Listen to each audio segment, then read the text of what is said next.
This video was brought to you by Nebula. On Sunday, nearly 30 million Mexicans went to the polls to elect a new president and Congress, as well as some 20,000 municipal governors and councillors. As the polls predicted, the result was an overwhelming victory for Claudia Sheinbaum and her Morena party, with Sheinbaum winning nearly 60% of the popular vote in the presidential election, 30% more than the second-placed candidate. Sheinbaum is a fascinating politician. She's an IPCC scientist who was, until Sunday, Mexico City's state governor, and she'll be both the first woman and the first Jewish person to serve as Mexico's president. Now, as you'd expect, her policy platform is squarely focused on the energy transition, but she'll also inherit a slowing economy and deteriorating security situation, which might make things difficult. So in this video, we'll take a look at the election itself, AMLO's legacy, and what Sheinbaum might do in office.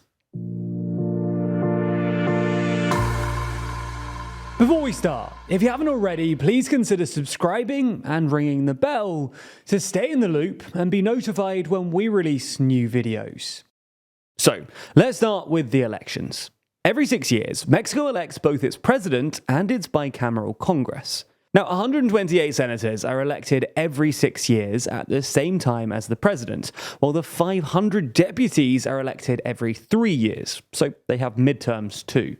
Now, until 2018, both senators and deputies were only allowed to run for single terms, which meant that the Mexican Congress was one of few in the world to be completely renewed at elections. But both deputies and senators are now allowed to serve for a maximum of 12 years. Mexican presidents, however, aren't allowed to serve for more than a single 6-year term. This ban on any sort of presidential re-election dates all the way back to the Mexican Revolution in the 1910s, which erupted after the then president amended the constitution to allow himself to hold consecutive terms, and then claimed 7 consecutive election victories. Anyway, Mexico's presidential election is basically a first-past-the-post situation, where whoever wins the most votes wins the election, even if they don't garner a majority. Although that didn't really matter in this case, because at the time of writing, it looks like Sheinbaum has won nearly 60% of the popular vote.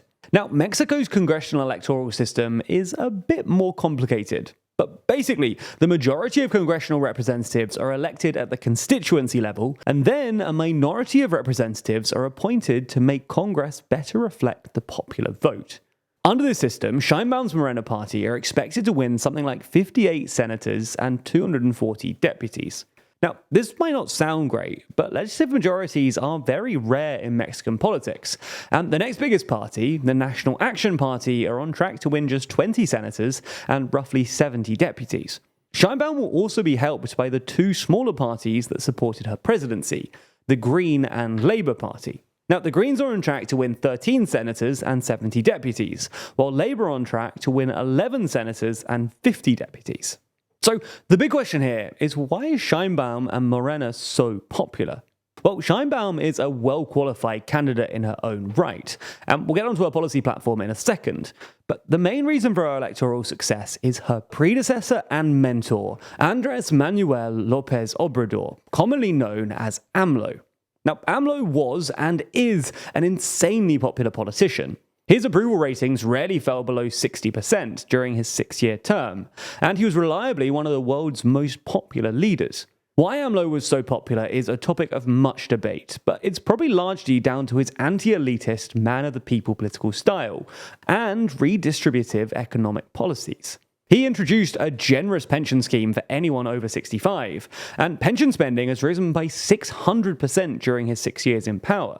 He's also basically doubled the number of mandatory holiday days, raised the minimum wage by double digits every year, and pursued a sort of Mexican version of leveling up, directing private investment towards Mexico's poorer southern regions, thus helping pull 5 million Mexicans out of poverty.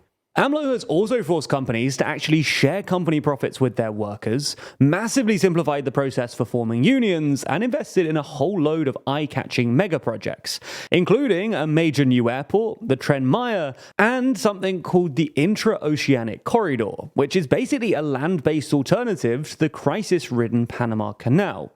Unlike Western countries, where left-wing parties are often more popular with university-educated professionals, Morena's base is now overwhelmingly composed of Mexican workers.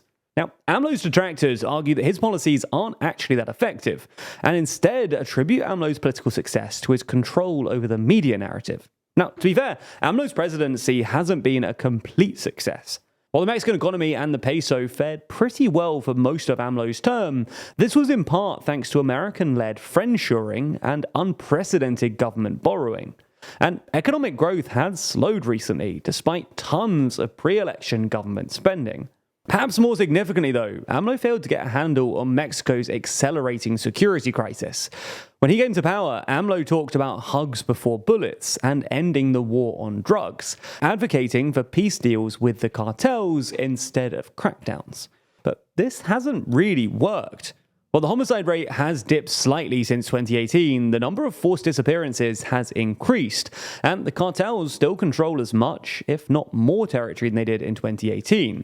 AMLO has responded by vastly expanding the army's budget, despite widespread corruption issues, and creating a new National Guard force of more than 100,000 troops. AMLO has also pursued some controversial constitutional reforms, which would give the president way more sway over Mexico's judiciary and require certain judges to be elected, although he's been unable to muster the required two-thirds majority in Congress to actually do this. For her part, Sheinbaum has promised to fix both Mexico's economic and security policies by replicating some of the policies she enacted as Mexico City governor. She wants to balance the books by clamping down on tax evasion and continuing AMLO's Republican austerity, which involves cutting public sector salaries and scrapping expensive perks for politicians. Similarly, she says her remarkable success in halving Mexico City's homicide rate by boosting public security spending and increasing the number of police officers can be repeated across the country. Now, she's dismissed the ballooning deficit as a temporary consequence of AMLO's big infrastructure spending, and pledged to steeply increase spending on health, education, and infrastructure. Sheinbaum has also supported AMLO's constitutional reforms, which she might now be able to enact given Morena's dominance in Congress. But perhaps Sheinbaum's most interesting policies are her green policies. Unlike most Western countries, which want to use subsidies and tax incentives to get private companies to drive the energy transition, Sheinbaum wants to continue AMLO's long-standing project of rebuilding Mexico's public sector, and then use state-owned companies instead. She also wants to develop high-value green industries to avoid Mexico just becoming a source of cheap labor and resources for the US. Although it's not clear how she'll actually pay for all of this, or what she'll do about Mexico's crisis-ridden state oil company, Pemex. All in all, Sheinbaum clearly has some big, expensive ambitions, but the big question going forward is whether Mexico can actually afford it. That's not the end of the story though, and if you want to continue more, then you should check out Nebula News. Nebula News is our joint venture with Nebula, where the TLDR team curates a selection of videos that matter most in the world right now. No more feeling out of touch or not knowing what to say at events. On Nebula News, we guide you through the news that matters most using videos from a huge variety of creators, helping you to find stories and better avoid burning out. It's not just curated news content brought to you by us though. Nebula also features loads of exclusive original content. That's things like Real Life Law's brand new series War Room, which every month runs you through a whole load of ongoing conflicts to keep you in the loop. You can also watch every TLDR video on Nebula ad-free and in many instances before they land on YouTube.